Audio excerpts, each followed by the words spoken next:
Եվրոպական խորհրդարանի մեծարգո նախագահ, հարգելի պատգամավորներ, հարգելի ներկաներ։ Մեր կարևոր խնդիրներից է նաև այն, որ փախստական դարձած Ղարաբաղցի մեր քույրերի եւ եղբայրների էմոցիաները չշահարկվեն նրանց սին հույսեր տալով։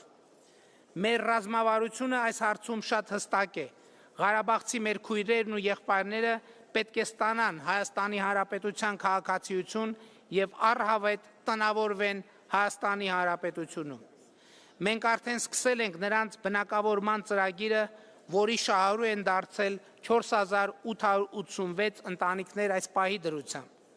Մենք մեր միջազգային գործընկերների հնարավորինս մեծ աջակցության կարիքն ունենք խաղաղությանն ամրապնդման ուղղված այս խնդիրը լուծելու համար։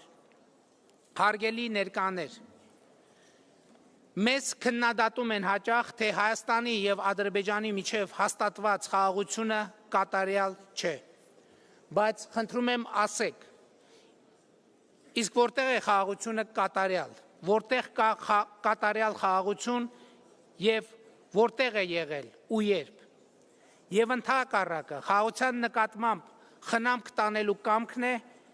որ այն կատարյալին հնարավորինս մոտ դարձնելու տարբերակներ է ստեղծում,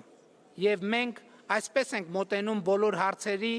ներառյալ Ադրբեջանում անազատության մեջ պահվող մեր հայրենակիցների խնդիրներին։ Վերջերս Ադրբեջանը մեր եւս 4 հայրենակիցների ազատ արձակեց։ Հայ հանրությունը մենք բոլորս երջանկություն ապրեցինք այդ առիթով, բայց կառավարությունը շատ արագ վերադարձավ լուր դիվանագիտական աշխատանքը շարունակելուն,